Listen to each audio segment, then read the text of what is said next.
What is up? This is Raphael with NBA Draft Junkies, and in this video, I'll break down why I believe Yannick Nzosa will be a top 5 pick in the 2022 NBA Draft.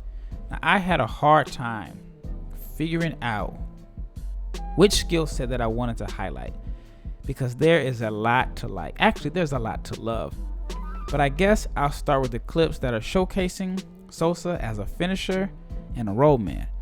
I love how this dude is not afraid to throw his skinny 175-pound frame around to set screens. A lot of people seem to think being a screen setter and a roll man is easy. It's actually a little more complex than what it looks.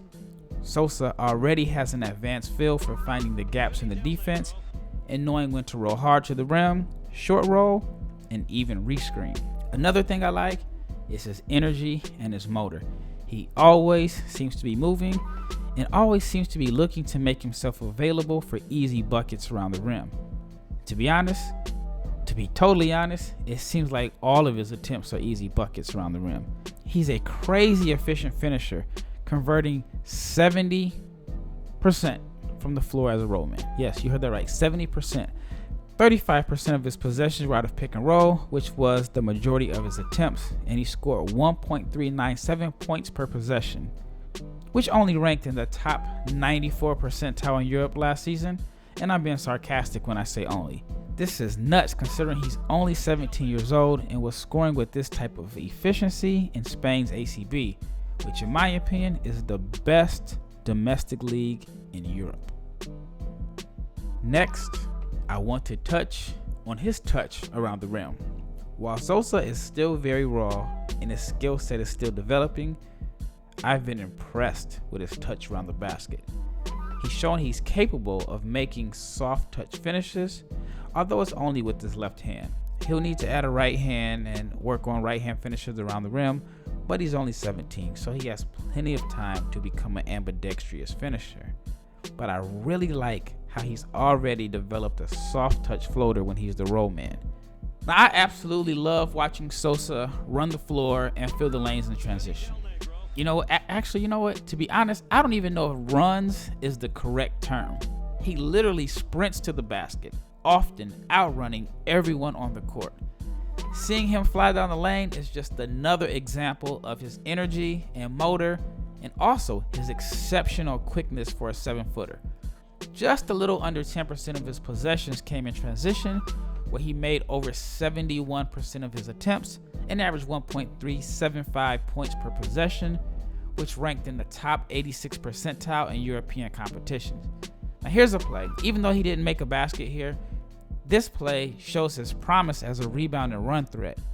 Now, how many 7-footers can you name that can effortlessly go coast to coast like this? Dude has the speed of a wing.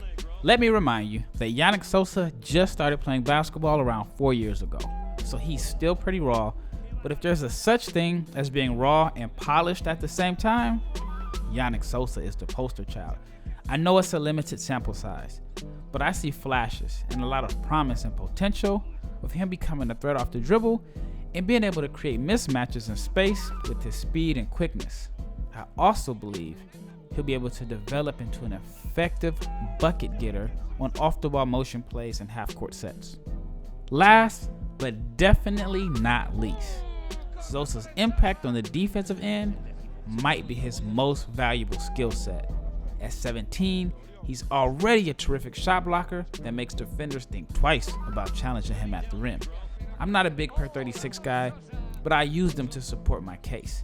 In his first professional season in Spain, he averaged nearly 2.5 blocks per game in ACB and Euro Cup play. Now, as far as areas of improvement, I'd like to see him work on his right hand and add a face-up game. He'll also need to make strides as a shooter, which should not be a problem since he already has good touch and is respectable at the foul line.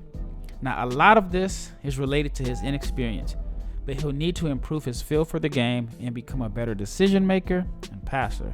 The fact that he's already a contributor in the best domestic league outside of the NBA just 4 years after picking up a basketball tells me the sky is the limit for Yannick Nzosa.